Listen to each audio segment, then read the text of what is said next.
અને કુલ જે એફઆઈઆરો થઈ છે એમાંથી વરઘોડા કેટલા કેસમાં કાઢવામાં આવ્યા? કેમ કે ગૃહમંત્રી બહુ મોટી ફાંકા ફોજદારી કરે છે, વરઘોડા કાઢશું, નામ કાઢશું, કાંઈ નીકળે એમ તો છે નહીં, એનાથી લુગડાઈ દે. પણ એણે ફાંકા ફોજદારી બહુ કરેલી છે ગૃહમંત્રીએ કે અમે વરઘોડા કાઢશું. તો મેં પૂછ્યું કેટલી એફઆઈઆર થઈ, કેટલા વરઘોડા કાઢ્યા? તો ગુજરાતની ગૃહની અંદર આ ગૃહમંત્રીએ મને એવો જવાબ આપ્યો કે રાજકોટ અને ભાવનગરમાં 96,221 એફઆઈઆરો થઈ. એ 96,221 પૈકી માત્ર 251 કેસમાં વરઘોડો કાઢવામાં આવ્યો. તો બાકીના આરોપીઓ છે એ ભાજપના કયા નેતાના જમાઈ હતા એ મારે પૂછવું છે, પણ હવે મને કોઈ જવાબ આપવા તૈયાર નથી. વિધાનસભાની અંદર વરઘોડાના નામે 12 બોલ બચ્ચન કરવાનું, રીલો બનાવવાની સારી સારી, અને વાસ્તવિકતા આ રહી કે પૈસાવાળા માણસો હોય, સેટિંગવાળા માણસો હોય, ભાજપના નેતાઓ આરે સગપણ ધરાવતા લોકો હોય તો કોઈ કાયદો, કોઈ પોલીસ એનું કંઈ કરી શકતી નથી. ગરીબ માણસ હોય, નાનો માણસ હોય, લાચાર માણસ હોય, બચારો મજૂરી કરતો હોય, જેને કોઈ બહુ ટેકો ન હોય, જ્ઞાતિનો કે નેતાનો કે પાર્ટીનો સપોર્ટ ના હોય, એવા એકલા અટુલા માણસોના વરઘોડા કાઢી રીલ બનાવીને ફાંકા ફોજદારી ગુજરાતના ગૃહમંત્રી કરે છે. એ બોલ બચ્ચન આજે ખુલ્લું પડી ગયું છે. કેમ કે તો આ વિધાનસભાના માધ્યમથી ગૃહમંત્રીની પોલ ખુલ્લી પડી છે. મારી ગુજરાતની સૌ જનતાને એટલી જ વિનંતી છે કે આ પોલીસ ભાડે મળે છે, કાલે મામલતદારે મળતો થઈ જશે, કલેક્ટર ભાડે મળશે, એસપી, ડીડીઓ, ટીડીઓ, સરકારી કોલેજના પ્રોફેસરો, ધારાસભ્યો ભાડે મળતા થઈ જશે. ગુનાખોર અને આરોપીઓમાં એક ખોફ બેસે, એક ડર બેસે, તેના માટે પોલીસ દ્વારા વરઘોડો કાઢવામાં આવતો હોય છે અને જાહેરમાં તેમની સરભરા કરવામાં આવતી હોય છે. જેને મુદ્દે આમ આદમી પાર્ટીના વિસાવદરથી ધારાસભ્ય ગોપાલ ઇટાલિયા છે, તેમણે વિધાનસભામાં સવાલ ઉઠાવ્યો હતો. સીધા ગૃહમંત્રીને તેમણે નિશાન સાધ્યું હતું અને કેટલાક સવાલ ઉઠાવ્યા હતા. શું સવાલ ઉઠાવ્યા છે ગોપાલ ઇટાલિયાએ, સાંભળો. નમસ્તે મિત્રો, હું છું ગોપાલ ઇટાલિયા. 1-2 દિવસ પહેલાં વિધાનસભાની અંદર એક મારો પ્રશ્ન હતો 58 નંબર ગૃહમંત્રીને. એમાં ગૃહમંત્રીને મેં એવું પૂછ્યું કે રાજકોટ અને ભાવનગર જિલ્લામાં કુલ કેટલી એફઆઈઆર થઈ છેલ્લા 2 વર્ષમાં, અને કુલ જે એફઆઈઆરો થઈ છે એમાંથી વરઘોડા કેટલા કેસમાં કાઢવામાં આવ્યા? કેમ કે ગૃહમંત્રી બહુ મોટી ફાંકા ફોજદારી કરે છે, વરઘોડા કાઢશું, નામ કાઢશું, કાંઈ નીકળે એમ તો છે નહીં, એનાથી લુગડાઈ દે. પણ એણે ફાંકા ફોજદારી બહુ કરેલી છે ગૃહમંત્રીએ કે અમે વરઘોડા કાઢશું. એટલે મેં પૂછ્યું કેટલી એફઆઈઆર થઈને કેટલા વરઘોડા કાઢ્યા?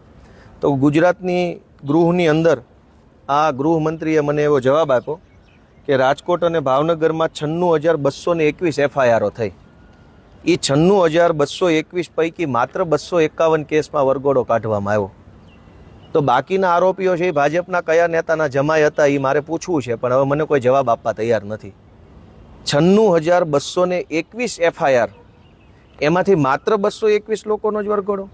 તમે તો એમ કહેતા હતા વરઘોડા નીકળશે, કોઈને બક્ષવામાં નહીં આવે, ચમરબંધીને છોડવામાં નહીં આવે, કોઈ પણ હશે એને પકડી લેવામાં આવશે. ક્યાં ગઈ બધી વાર્તા રે વાર્તા? વિધાનસભાની અંદર વરઘોડાના નામે 12 બોલ બચ્ચન કરવાનું, રીલો બનાવવાની સારી સારી, અને વાસ્તવિકતા આ રહી કે પૈસાવાળા માણસો હોય, સેટિંગવાળા માણસો હોય, ભાજપના નેતાઓ આરે સગપણ ધરાવતા લોકો હોય તો કોઈ કાયદો, કોઈ પોલીસ એનું કંઈ કરી શકતી નથી. ગરીબ માણસ હોય, નાનો માણસ હોય, લાચાર માણસ હોય, બચારો મજૂરી કરતો હોય, જેને કોઈ બહુ ટેકો ન હોય, જ્ઞાતિનો કે નેતાનો કે પાર્ટીનો સપોર્ટ ના હોય, એવા એકલા અટુલા માણસોના વરઘોડા કાઢી રીલ બનાવીને ફાંકા ફોજદારી ગુજરાતના ગૃહમંત્રી કરે છે. એ બોલ બચ્ચન આજે ખુલ્લું પડી ગયું છે. કેમ કે 96,221 એફઆઈઆર થઈ, માત્ર 251 લોકો. તો એ 251 કેવી રીતે? લોટરીથી નક્કી કર્યા, ડ્રો કર્યો? નક્કી કેના આધારે થયું કે કયા 251 લોકોનો વરઘોડો કાઢવો અને કયાનો ના કાઢવો? કોઈ એનો લકી ડ્રો કરવામાં આવ્યો કે આ ડબ્બામાં ચીઠીઓ નાખી 96,000 ને ગૃહમંત્રી હાથ ઘાલ્યો ડબ્બામાં, જે ચીઠ્ઠી બહાર આવી કે 3 નંબરનો એફઆઈઆર કાઢો વરઘોડો, બીજી ચીઠ્ઠી કેવી રીતે નક્કી થઈ?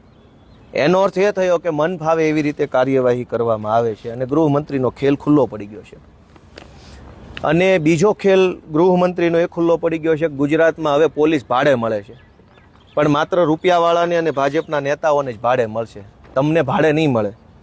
ગુજરાતમાં છેલ્લા લાંબા સમયથી કચ્છ, દેવભૂમિ દ્વારકા અને જામનગર જિલ્લામાં સોલાર ફાર્મ અને પવનચક્કીઓ, વિન્ડ ફાર્મ, એનું ખૂબ મોટી સંખ્યા વધી છે. દેવભૂમિ દ્વારકા અને જામનગર જિલ્લામાં પવનચક્કીઓની સંખ્યા ખૂબ વધતી જાય છે, ખૂબ મોટા પાયે લાગી છે. અને કચ્છની અંદર સોલાર ફાર્મ બને છે.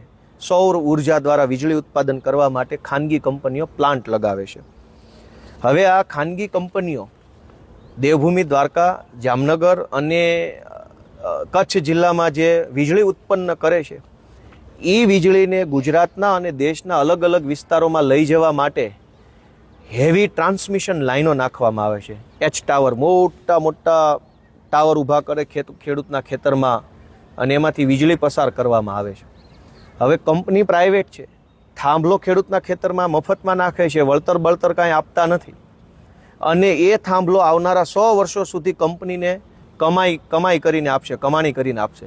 કેમ કે કંપની તો વર્ષો વર્ષ કમાવાની છે અને દર વર્ષે વધુને વધુ કમાશે.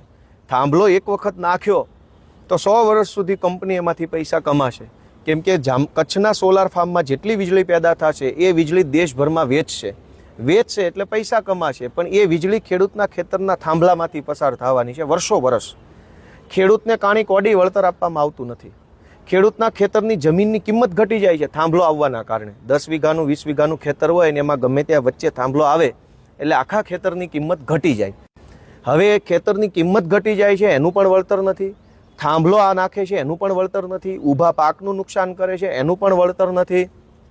દેશના કાયદા પ્રમાણે એર સ્પેસ દરેક માણસને મળેલો છે કે જે જમીનના માલિક તમે છો એ જમીનની કેટલીક ઊંચાઈ સુધીનો એર સ્પેસ એટલે કે ઉપરનું આકાશ તમારું છે, તમે એના માલિક છો આકાશના. જેની જેટલી જમીન છે એટલું આકાશ એનું છે, અમુક ઊંચાઈ સુધી, અમુક ઊંચાઈથી ઉપર આકાશ સરકારનું છે. તો જ્યારે લાઇટ નીકળે છે ત્યારે હું મારા ખેતરમાં નાળિયેરી નથી વાવી શકતો, મારે ફરજિયાત કપાસનો છોડ વાવવો પડે છે. શું કામ? ઊંચું ઝાડ વાવું તો નુકસાન થાય.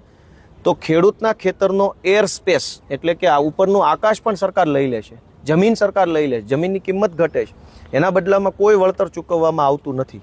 અને એટલે ખેડૂત ના પાડે છે કે મારા ખેતરમાં થાંભલો નાખવો જોઈએ નહીં. હવે કંપની શું કરે છે કે ભાજપની સરકાર પાસેથી પોલીસ ભાડે લઈ આવે છે.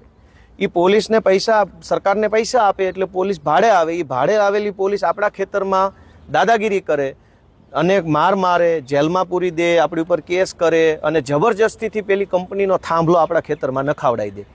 તો મારે હર્ષ સંઘવીને એ પૂછવું છે કે આ દેવભૂમિ, દ્વારકા અને કચ્છમાં છેલ્લા 2 વર્ષમાં કેટલી પોલીસ ભાડે આપી? તો એણે મને લખીને આપ્યું કે 12 કરોડ 81 લાખ રૂપિયાની પોલીસ ભાડે આપી. તો પછી તમે કંપનીને ભાડે આપો છો તો ખેડૂતને ભાડે આપો. કંપનીએ 12 કરોડ રૂપિયા આપી અને માનો કે 1495 પોલીસ ભાડે લીધી, તો ખેડૂતે તે 10 લાખ રૂપિયા અમે ખેડૂત વતી ભરી દઈશું. અમને 3 SP, 4 DYSP, 2 PI ભાડે આપો, કંપની હારે બાંધવા હાટું. કંપનીને ભાડે આપો ને અમને ભાડે આપો. અમારી ભાડે લીધેલી પોલીસ, કંપનીની ભાડે લીધેલી પોલીસ, બે ખેતરના શેઢે ભલે 2 મહિના બાંધે. તમે કંપનીને જ ભાડે આપો છો, અમને કેમ ભાડે નહીં આપો? તો પૈસાવાળાને પોલીસ ભાડે આપી અને ભાડે લાવેલી પોલીસથી ડરાવી ધમકાવી ખેડૂતના ખેતરમાં થાંભલા નાખવાનું કામ આ હર્ષ સંઘવી ભાજપની સરકાર કરી રહી છે. એ ભાંડો આજે વિધાનસભાના માધ્યમથી ખુલ્યો છે. આ બહુ જ તે ખોટી બાબત છે. હું ગૃહમંત્રીનો ખાલી ખોટો વિરોધ નથી કરતો, મારી પાસે મુદ્દા છે. તમે કંપનીને પોલીસ કેમ ભાડે આપો છો? તો ખેડૂતને ભાડે આપો ને. ખેડૂતની તો પોતાની માલિકીની જમીન છે, બાપ દાદાની પેઢીઓથી જમીન છે. એ ખેડૂતની ઉપર દાદાગીરી કરાવવા માટે ભાડે પોલીસ, તો અમને ભાડે આપો. હું તે 10-15 લાખ રૂપિયા ખર્ચીને 3-4 SP ભાડે રાખવા માગું છું. ભલે 2 વર્ષ સુધી ભાડે લઈને ફરવું પડે, મારી આગળ પાછળ SP ફર્યા કરે, મજા આવે એકદમ. ભાડે પૈસા, અરે ભાઈ વ્યાજવા લઈને પૈસા દઈ દઈશું સરકારને ભાડે. તો આટલી હદે આ દાદાગીરી થઈ રહી છે, એ વિધાનસભાના માધ્યમથી ખુલ્લી પડી રહી છે. અને હવે તો ભાડે જ આપવાનું ચાલુ કર્યું હોય તો ગૃહમંત્રીને એટલી વિનંતી છે કે લગ્નમાં ભાડે મોકલો. ભલે તમારે મારે 2-5 લાખ રૂપિયા ખર્ચો કરવો પડે, પણ આમ બાપાના કાકાના છોકરાની જાનમાં 2-4 SP નાચતા હોય ને યુનિફોર્મ પહેરીને, પર આપો ભાડે. કંપનીઓને ભાડે આપવા છે, તમારા મળતિયાઓને પોલીસ ભાડે આપવી છે, તો અમારા લગ્નમાં નાચવાય ભાડે આપો. લઈ લેજો 5 લાખ રૂપિયા ભાડું, શું ફરક પડે છે? SP નાચે પ્રસંગ રૂડો લાગે. હાલી હું નીકળ્યા છે. સરકાર ભાજપની છે એનો અર્થ એવો થઈ ગયો કે મન ફાવે દાદાગીરી કરશો? ગુજરાતની સૌ જનતાને મારી વિનંતી છે કે ગુજરાતની સરકારે પોલીસ ભાડે આપવાનું ચાલુ કરી દીધું છે, પણ તમને મને નહીં મળે. ખાલી રૂપિયાવાળાને, ભાજપવાળાને, કંપનીવાળાને ભાડે મળશે. અને હવે તો કોઈ પણ લફંગો ભાડાની પોલીસ લાવીને તમને ધમકાઈ જશે, તમારી ઉપર ખોટી કેસ કરાઈ જશે, તો શું કરી લેશો? તો એની એક જ રસ્તો છે, ચૂંટણી આવે છે અને ચૂંટણીમાં સૌ લોકો પોતાના મત અધિકારનો સારી રીતે ઉપયોગ કરે તો જ અટકશે. નહીંતર હજુ તો પોલીસ ભાડે આપવાનું ચાલુ કર્યું, કાલે કલેક્ટરો ભાડે આપશે. મામલતદારો ભાડે આપશે, પછી વીજળી વિભાગના એન્જિનિયરો ભાડે આપવાનું ચાલુ કરશે. હવે કોઈ કલેક્ટર ભાડે લઈ આવશે અને 100-200 એકર ગૌચરની જમીન ખાતે કરાવી લેશે તો હજુ તો પોલીસ એસપી ડીવાયએસપી ભાડે મળવાનું ચાલુ થયું છે. હજુ તો નવું ચાલુ થયું છે આ ભાડે આપવાનું.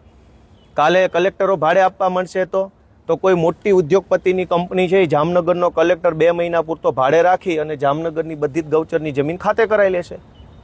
પછી જુનાગઢનો કલેક્ટર ભાડે રાખી લેશે, પછી ભાવનગરનો મામલતદાર ભાડે રાખી લેશે, અને પછી ડીડીઓ ભાડે મળતો થઈ જશે, મામલતદારો ભાડે મળશે, બધું જ આખી સરકાર ભાડે મળશે. પછી તો કોઈક રૂપિયાવાળો મંત્રી ભાડે રાખી લેશે કે ગૃહમંત્રી જ ભાડે રાખે, ઉધડો 3 કરોડ રૂપિયા મહિનો ગૃહમંત્રી જ આપણો આખો ભાડે રાખેલો, જ્યાં કે આવું થોડું હોય. તો આ વિધાનસભાના માધ્યમથી ગૃહમંત્રીની પોલ ખુલ્લી પડી છે. મારી ગુજરાતની સૌ જનતાને એટલી જ વિનંતી છે કે આ પોલીસ ભાડે મળે છે, કાલે મામલતદારે મળતો થઈ જશે, કલેક્ટર ભાડે મળશે, એસપી, ડીડીઓ, ટીડીઓ, સરકારી કોલેજના પ્રોફેસરો, ધારાસભ્યો ભાડે મળતા થઈ જશે. તો શું કરશો? તો જાગો એટલી વિનંતી છે. જય જય ગરવી ગુજરાત. આ સમગ્ર મુદ્દાને લઈને આપનું શું કહેવું છે? આપના મંતવ્ય અમને કમેન્ટ બોક્સમાં જણાવો અને અમારી ચેનલને લાઇક, શેર અને સબસ્ક્રાઇબ કરવાનું ભૂલશો નહીં. ફરી મળીશું નવા વિડીયો સાથે. મને આપશો રજા. નમસ્કાર.